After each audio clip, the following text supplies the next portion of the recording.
Bulletin में खुशामदीद। सियासी जमातों की मुज़ाकरात से मसाइल हल करने की कोशिश काबिले सत्ताइश है। मुज़ाकरात और इत्तेफाक राय से ही सियासी मामलात बेहतर अंदाज में हल हो सकते हैं। एक ही दिन इंतखाबात कराने के केस में सुप्रीम कोर्ट ने 5 मई की समाअत का तहरीरी हुक्मनामा जारी कर दिया। हुक्मनामे में कहा गया है कि तवक्को है सियासी जमातें मुल्क भर में एक साथ इंतखाबात पर मुत्तफिक हो जाएंगी। हुक्मनामे में बताया गया है कि कमेटियों ने मुज़ाकराती अमल पर अपनी अपनी रिपोर्ट जमा करवाई। सादफीक ने बताया कि एक साथ इंतखाबात कराने पर इत्तेफाक राय हो गया है। मुज़ाकरात जारी रहे तो तारीख पर भी इत्तेफाक हो जाएगा। शाह महमूद कुरैशी ने जवाब में मुज़ाकरात में पेशरफ्त पर मायूसी का इजहार किया। केस की समाअत गैर मुअय्यना मुद्दत तक मुलतवी की जाती है। अदालत पीटीआई पर पाबंदी लगाती है तो खस कम जहां पाक। पाबंदी का फैसला अदालत को ही करना है। सरबराह पीडीएम मौलाना फजलुर रहमान ने तहरीक इंसाफ से मुज़ाकरात पर फुल स्टॉप लगा दिया। कहा, पहले हम मुज़ाकरात कर रहे थे, ना अब करेंगे। जीएचक्यू कोर कमांडर हाउस पर हमला होगा तो आर्मी एक्ट हरकत में आएगा। मुल्क को दलदल में इन्होंने धकेला, मुश्किलात इन्होंने पैदा की। मईशत की बेहतरी के लिए मुतबादिल रास्ते पैदा हो रहे हैं। उन्होंने तो रियासती इदारों पे हमला किया। जब आप जीएचक्यू पे हमला करेंगे और वो कमांडर के घर पे जाएंगे, तलबाला हिसार पे जाएंगे, फिर आर्मी एक्ट हरकत में आएगा। अब मुज़ाकरात करेंगे आप उनसे? हम पहले भी नहीं कर रहे थे और अब भी नहीं कर रहे। ये फैसले कोर्ट ने करने हैं और अगर कोर्ट ये समझता है कि उसको पाबंदी हो जानी चाहिए तो खस कम जहां पाक। अब नए इलेक्शन होंगे। मुल्क की सूरत हाल को हम क्या नए हंगामों के और नए प्रैक्टिसेस के तरफ किसने धकेला है? सारी मुश्किलात इन्हीं की वजह से हुई। अब इस वक्त सूरत हाल ये है कि हमें कुछ उम्मीद पैदा हो गई है कि मुल्क की मईशत बेहतरी के लिए मुतबादल रास्ते पैदा हो रहे हैं। धांधली से मुसल्लत की गई जमात जहां से आई वहीं चली गई। किरची किरची हो गई। जो कहता था कल्लाई काफियां, आज कल्लाई बैठा दिन रात रो रहा है। बाग आजाद कश्मीर में मरियम नवाज का जलसे से खिताब। नून लीग की चीफ ऑर्गेनाइजर ने कहा, शहीदों की यादगारों की बेहुरमती करने वाला हम में से नहीं हो सकता। किसी भी बंकर में छुप के बैठ जाए, कौम इबरत का निशान बनाकर ही छोड़ेगी।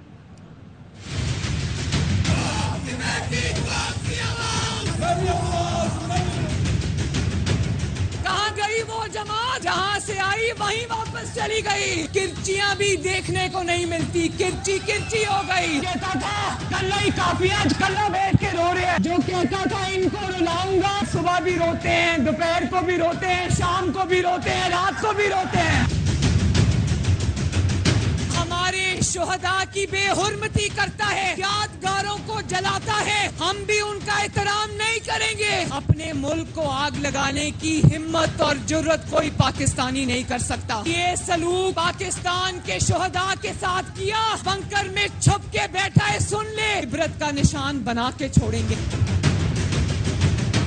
ट्रम्प के पहलू में बैठ के कश्मीर का सौदा भी करके आया था ये शख्स। वो वक्त भी दूर नहीं जब पाकिस्तान में एक ही बात होगी, वजीर आजम नवाज शरीफ।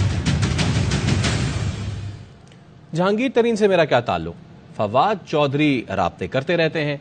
पेशी पर आए असद उमर कहते हैं कोई दबाव नहीं, दबाव यही है कि हर रोज किसी ना किसी अदालत में पेश हो रहा हूं। अडियाला से आए 8 दिन हो गए, इतनी अदालतों में पेश हो चुका। साहब से मेरा क्या ताल्लुक? फवाद चौधरी साहब ने रब्ता किया आपसे? फवाद चौधरी साहब वक्तन फवक्तन रास्ते में रहते हैं। कोई दबाव है? नहीं, दबाव ये है कि रोज अदालत में खड़े होते हैं। अडियाला से आए हुए 7-8 हुए होंगे, 8 से ज्यादा अदालतों के मैं चक्कर लगा चुका हूँ। हुकूमत का यास्मीन राशिद की बरियत के खिलाफ अपील दायर करने का ऐलान। वजीर आजम के मुआविन खुसूसी अता तारर कहते हैं, डॉक्टर यास्मीन राशिद के हमले में मुलव्वस होने के नाकाबिले तरदीद सबूत हैं।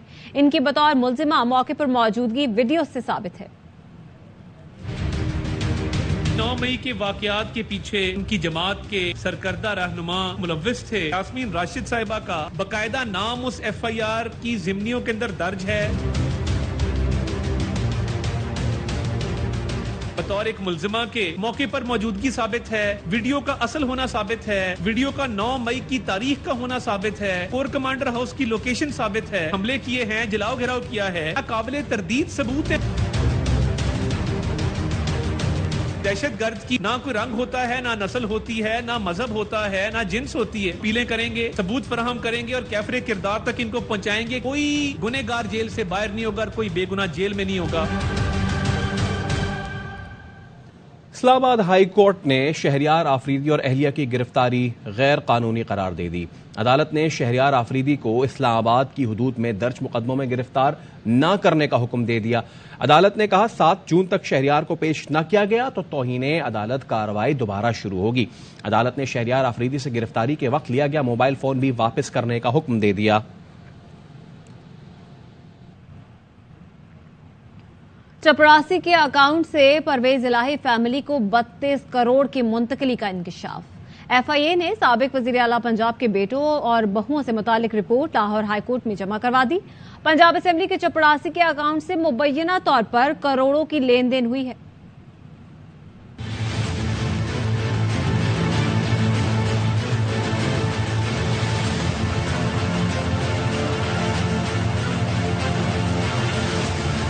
पंजाब असेंबली के चपरासी के अकाउंट से चौधरी खानदान को 32 करोड़ से ज्यादा रकम मुंतकिल होने का इंकशाफ। वफाकी तहकीकाती इदारे एफआईए ने परवेज इलाही के बेटे और 2 बहुओं के खिलाफ मनी लॉन्ड्रिंग केस में रिपोर्ट लाहौर हाई कोर्ट में जमा करा दी।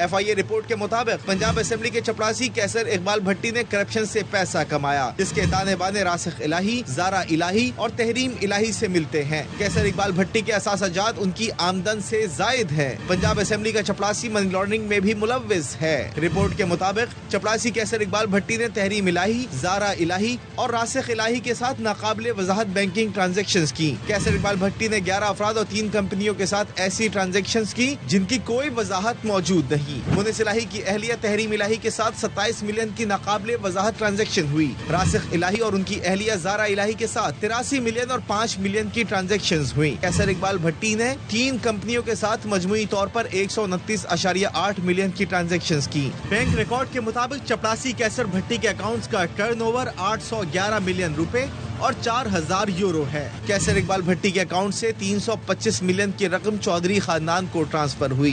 कैसर इकबाल भट्टी के साथ ट्रांजैक्शंस की बुनियाद पर रासिख इलाही, उनकी अहलिया और मुनिस इलाही की अहलिया को तलब किया गया। एफआईए ने रासिख इलाही, जारा इलाही और तहरीम इलाही की दरख्वास्त खारिज करने की इस्तदा कर दी। रासिख इलाही, जारा इलाही और तहरीम इलाही ने मनी लॉन्ड्रिंग मुकदमे के अखराज के लिए हाई कोर्ट से रुजू कर रखा है। हम दुश्मनों के खिलाफ एक्शन। जनूबी वजीरिस्तान लद्दा में सिक्योरिटी फोर्सेस की दहशत गर्दों में झड़प। फायरिंग के तबादले में लांस नाइक मोहम्मद साबिर शहीद। आईएसपीआर ने बताया बहादुरी से लड़ते हुए शहीद होने वाले 30 साल के लांस नाइक मोहम्मद साबिर का ताल्लुक मानसेहरा से था। इलाके में मुमकिना दहशत गर्दों के खात्मे के लिए सिक्योरिटी फोर्सेस का सर्च ऑपरेशन जारी है।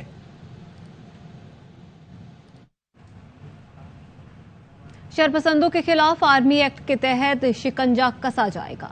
सजा पाने वाले हाई कोर्ट और सुप्रीम कोर्ट में अपील कर सकते हैं। वजीर आजम शहबाज शरीफ का तुर्क न्यूज एजेंसी को इंटरव्यू।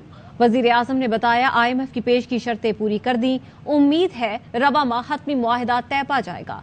मुज़ाकरात नाकाम हुए और जरूरत पड़ी तो हम अपनी कमर कस लेंगे और दोबारा उठ खड़े होंगे।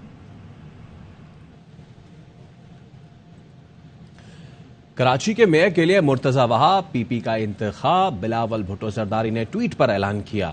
मुर्तजा वहाब कहते हैं हाफिज साहब दिल बड़ा करें, अना को फना करें, आए मिलकर शहर की खिदमत करते हैं। मुर्तजा वहाब ने AY न्यूज के नुमाइंदे संजय साधवानी से गुफ्तगू भी की। मुर्तजा वहाब पीपल्स पार्टी की तरफ से मेयर के उम्मीदवार होंगे, लेकिन इस शहर के मसाइल कैसे हल होंगे और जमात इस्लामी से किस तरह ये मुकाबला कर जीतेंगे। पाकिस्तान पीपल्स पार्टी को वाज़ेह बढ़तरी हासिल है। हक पाकिस्तान पीपल्स पार्टी का है। हाफिज साहब को फराग दिली का मुजाहरा करते हुए अपनी हार को एक्सेप्ट करें। पीपल्स पार्टी के मैंडेट को एक्सेप्ट। याई को कराची के मसाइल का जिम्मेदार समझता था, उसके साथ बैठना कैसे गवारा कर सकते हैं। अगर वो हमारे साथ चलते हैं तो बिल्कुल हम इसको वेलकम करेंगे। इख्तियारात बिल्कुल साइड में रख दीजिए। नियत इज व्हाट डिफाइंस यू। पानी के मसाइल को हल करना, सेवरेज के मसाइल को हल करना। KMC ऐसे वसाइल जनरेट करे कि उसको फिर किसी और की तरफ देखने की जरूरत नहीं है। 15 जून को सरप्राइज किसको मिलेगा? सरप्राइज शहर कराची के लोगों को मिलेगा। वो मुस्बित सरप्राइज होगा, मजा आएगा। हाफिज नईम साहब जिद छोड़ो, अपनी अना को करो फना, आए मिलकर शहर की खिदमत करें। पीपल्स पार्टी के नामजद मेयर मुर्तजा वहाब ने हाफिज नईम से ये दरख्वास्त की है कि जिद छोड़ो, आओ मिलकर कराची बनाते हैं। और कराची में बेलगाम लुटेरों ने शहरियों की जिंदगी अजीरन कर दी। गुलिस्तान जौहर में निजी यूनिवर्सिटी की वैन पर सवार तालिबात को लूट लिया गया। नॉर्दर्न बाईपास पर कॉमेडियन वली शेख और उनके दोस्त से गुज़श्ता रोज होने वाली लूटमार का पर्चा गुलशने मेमार थाने में कट गया। गुलशने जौहर ब्लॉक 4 में घर के बाहर खड़े शहरी से डकैत मोबाइल फोन ले उड़े। जमाली पुल के करीब पुलिस से मुकाबले में एक मुलजिम मारा गया। अजीजाबाद समेत मुख्तलिफ इलाकों से पुलिस और रेंजर्स ने मुकाबले के बाद लूटमार में मुलव्वस 13 मुलजिमान को हिरासत में ले लिया। असलहा और मोटरसाइकिल बरामद कर ली। माशी मामलात में हमारी मुहारत नहीं, इसलिए मुदाखलत नहीं करेंगे। KESC की निजकारी के खिलाफ जमात इस्लामी की दरख्वास्त पर सुप्रीम कोर्ट के रिमार्क्स। चीफ जस्टिस ने कहा, पहले हाई कोर्ट से रुजू कर लें, फिर सुप्रीम कोर्ट आ जाइएगा। जस्टिस अतमिनुल्लाह ने कहा, यह पॉलिसी मीटर है, पहले मुनासिब फोरम पर जाना चाहिए। अदालत ने समाअत कल तक मुलतवी कर दी। नायब अमीर जमात इस्लामी लियाकत बलोच कहते हैं, पाकिस्तान में बजट सिर्फ अल्फाज का गोरख धंधा है। हकीकत में हर माह मिनी बजट आता है। कर्ज उतारो, मुल्क सवारो और डैम फंड की रकम कहां गई? सवाल उठा दिया। इस्लामाबाद में इस्लामी जमीयत तलबा के ज़ेर एहतमाम तालीमी बजट के हवाले से प्री बजट सेमिनार से खिताब करते हुए लियाकत बलोच ने कहा, इक्तिसादी तरक्की मुल्क के फैसला साजों की तरजीह नहीं। पाकिस्तान की शरह खानदगी 100% होना चाहिए, लेकिन हम 57% पर खड़े हैं। तालीम की बेहतरी के लिए हुकूमत हायर एजुकेशन के लिए दरकार वसाइल फराहम करे। न्यूज़ बुलेटिन से फिलहाल इतना ही। देखते रहिए ARY न्यूज़।